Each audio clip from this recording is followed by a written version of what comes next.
Hello friends, this is शिदन। News ये है कि भारत में नए कृषि मंत्री के रूप में शिवराज सिंह चौहान को अपॉइंट किया गया है। जब वे इलेक्शन में खड़े हुए थे तभी ये कयास लगाए जा रहे थे कि अगर मोदी गवर्नमेंट फिर से बनती है तो इस बात की संभावना ज्यादा रहेगी कि शिवराज सिंह चौहान को कृषि मंत्री बनाया जाएगा, और वैसा ही हुआ। बहुत ही बड़ी ये न्यूज है, वो इसलिए कि शिवराज सिंह चौहान की लीडरशिप में मध्य प्रदेश में बहुत सारे लीडिंग रिफॉर्म एग्रीकल्चर सेक्टर्स में देखने को मिले हैं, और अगर इनका एक्सपीरियंस पूरे भारत में काम आता है तो डेफिनेटली भारत का जो एग्रीकल्चर सेक्टर चैलेंजेस फेस कर रहा है, इनसे काफी हद तक भारत के किसानों को निजात मिल सकती है। समझेंगे क्या है पूरी news. Shivraj Singh Chouhan as a agriculture minister Bharat के लिए क्या नई संभावनाओं को जन्म देते हैं, मध्य प्रदेश में कौन कौन से एग्रीकल्चर रिफॉर्म इनकी लीडरशिप में हुए, बहुत कुछ डिस्कस करेंगे। एक्चुअली कहानी यह है कि रिसेंटली भारत में मिनिस्टर्स को अपनी अपनी मिनिस्ट्री एलोकेट हुई, और इसी सीरीज में मध्य प्रदेश के जो फॉर्मर चीफ मिनिस्टर हैं शिवराज सिंह चौहान, उन्हें देश का कृषि मंत्रालय और ग्रामीण विकास मंत्रालय सौंप दिया गया। फ्रेंड्स, एग्रीकल्चर मिनिस्ट्री भारत सरकार की कृषि क्षेत्र की एक ब्रांच होती है जो देश में एग्रीकल्चर से रिलेटेड जितने भी रूल्स होते हैं, रेगुलेशंस होते हैं, लॉ होते हैं, उन्हें बनाने और इम्प्लीमेंट करने के लिए काम करती है, और इन्हें लीड करने के लिए एक मिनिस्टर को अपॉइंट किया जाता है। वहीं भारत में एग्रीकल्चर सेक्टर की बात करें तो हमारा एग्रीकल्चर सेक्टर इंडिया की जीडीपी में 15 से 17% का कंट्रीब्यूशन करता है। कोविड के टाइम आपको याद होगा कि ये सेक्टर एकमात्र ऐसा था जिसमें पॉजिटिव ग्रोथ देखी गई थी। इतना ही नहीं, 45% यानी करीब करीब आधी वर्कफोर्स अभी भी एग्रीकल्चर सेक्टर में लगी हुई है, जो दिखाती है कि भारत में कृषि क्षेत्र की कितनी अहमियत है। इसके अलावा भारत का कृषि क्षेत्र भारत में फूड सिक्योरिटी इंश्योर करता है।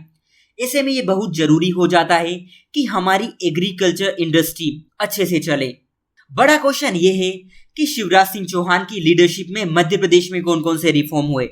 देखिए, भारत में एग्रीकल्चर ग्रोथ करीब करीब 4% से आगे बढ़ी, वहीं इनकी लीडरशिप में मध्य प्रदेश ने ये ग्रोथ 7.3% तक की देखी, जो कि नेशनल एवरेज से कहीं ज्यादा है।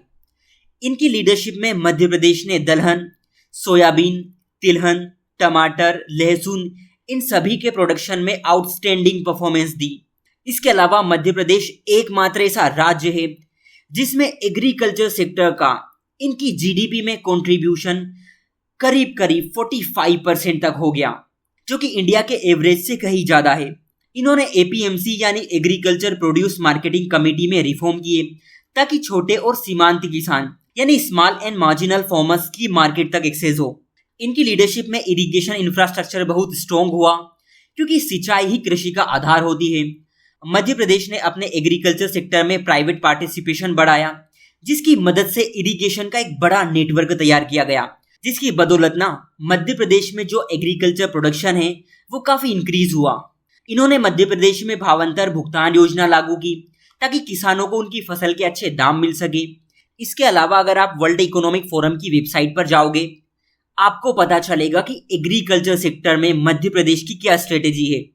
For example, consumer led farming practice को इंकरेज करना, जिससे होता यह है कि एग्रीकल्चर सेक्टर की मार्केट तक एक्सेस अच्छी हो जाती है, किसानों को अपनी फसलों के अच्छे दाम मिलते हैं, एमएसपी पर डिपेंडेंसी कम हो जाती है। साथ ही वर्ल्ड इकोनॉमिक फोरम का जो प्लेटफॉर्म है फूड इनोवेशन हब, उसके साथ कोलैबोरेट करके मध्य प्रदेश में एग्रीकल्चर इनोवेशन इकोसिस्टम को मजबूत किया जा रहा है ताकि टेक्नोलॉजी का यूज एग्रीकल्चर सेक्टर में बढ़ाया जा सके। लेकिन बड़ा क्वेश्चन ये है कि क्या Shivraj Singh Chouhan as a agriculture minister India level पर एग्रीकल्चर सेक्टर में रिफॉर्म ला सकते हैं? क्या भारत में कृषि क्षेत्र की तस्वीर बदल सकते हैं?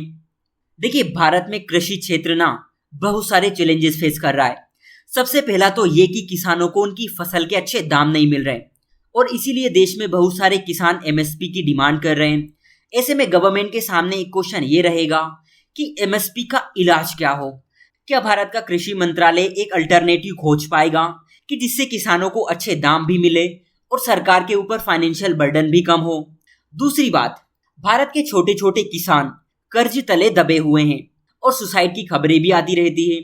ऐसे में ये भी एक बड़ा चैलेंज साबित होगा कि हम ना सिर्फ अपने किसानों की जिंदगी बचाएं, बल्कि उन्हें कर्ज के जाल से भी बाहर निकालें। क्योंकि अगर देश का अन्नदाता ही खाना नहीं खाएगा तो वो दूसरे का पेट कैसे भर पाएगा।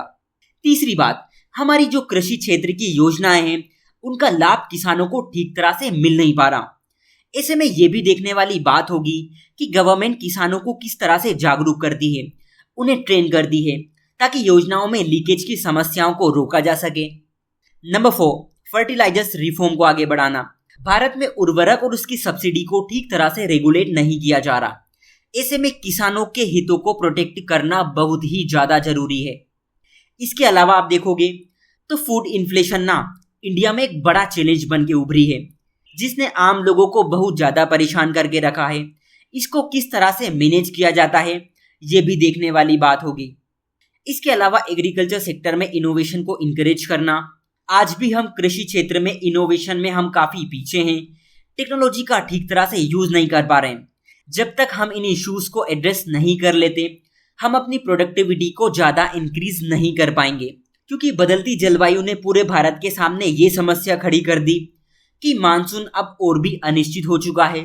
पिछली बार हमने देखा कि भारत में बारिश कम हुई थी, इस बार हमने देखा कि गर्मी ज्यादा बढ़ी है, जमीन में पानी खत्म होने लगा है, और ये सब चीजें ना कृषि क्षेत्र के लिए अच्छे संकेत नहीं है। हालांकि मध्य प्रदेश में इन्होंने एग्रीकल्चर सेक्टर में जो रिफॉर्म इंट्रोड्यूस किए हैं, जो सुधार किए हैं, इससे ये कहना बिल्कुल भी गलत नहीं होगा कि इनके पास वो क्षमता है जो देश के कृषि क्षेत्र की समस्याओं को सुलझा सकती है। अगर ये कृषि क्षेत्र में अच्छे सुधार लेकर आते हैं, एग्रीकल्चर सेक्टर में अच्छे रिफॉर्म करते हैं, तो इससे ना सिर्फ देश के किसानों की जिंदगी बदलेगी, बल्कि भारत की अर्थव्यवस्था में कृषि क्षेत्र का जो प्रदर्शन है वो भी बढ़ेगा। देखना दिलचस्प होगा कि एग्रीकल्चर सेक्टर में शिवराज सिंह चौहान क्या बदलाव लेकर आते हैं। सो आज के लिए इतना ही। Thank you.